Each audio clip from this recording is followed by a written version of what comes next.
अगर आप चाहते हैं शिवानगी फिल्म्स का वीडियो सबसे पहले आप तक पहुंचे, तो लाल बटन दबाकर हमारे चैनल को सब्सक्राइब करें और बेल आइकन दबाना ना भूलें।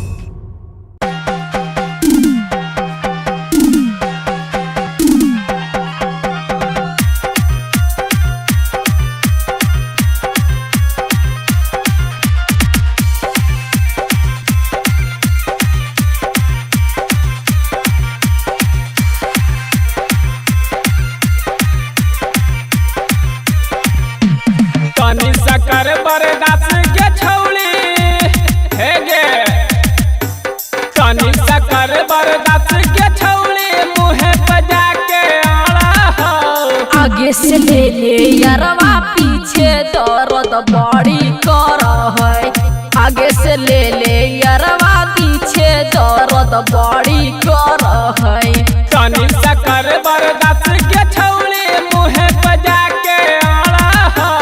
आगे से ले ले यारवा पीछे दर्द बड़ी कर है। आगे से ले ले यारवा पीछे दर्द बड़ी कर है।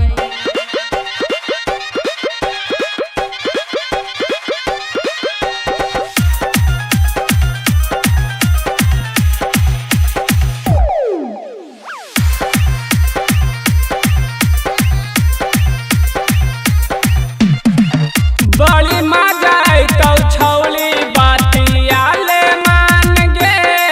मारो ही जोड़ तब निकलो है परान रे। बड़ी मजा तो छौली बातिया ले मान गे। मारो ही जोड़ तब निकलो है परान रे। आना कानी करना इतना है गे मान जो। और नहीं रे आना कानी करना इतना खिसना तो बड़ा हो। आगे से ले ले यारवा पीछे दर्द बड़ी कर है।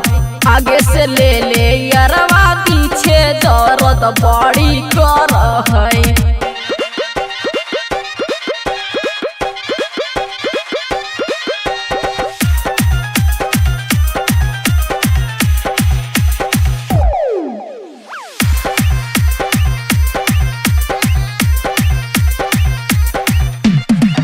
पहला बेर दर्द करता बाद में होता आराम गे।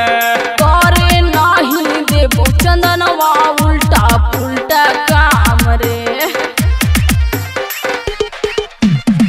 पहला बेर दर्द करता बाद में होता आराम गे। करे नहीं देबो चंदनवा उल्टा पुल्टा काम रे। कहे राजा धन गे छौली मान जो। की रे कहे राजा धन गे छौली झूठ के तू डरा है। आगे से ले ले यारवा पीछे दर्द बड़ी कर है। आगे से ले ले यारवा पीछे दर्द बड़ी कर है।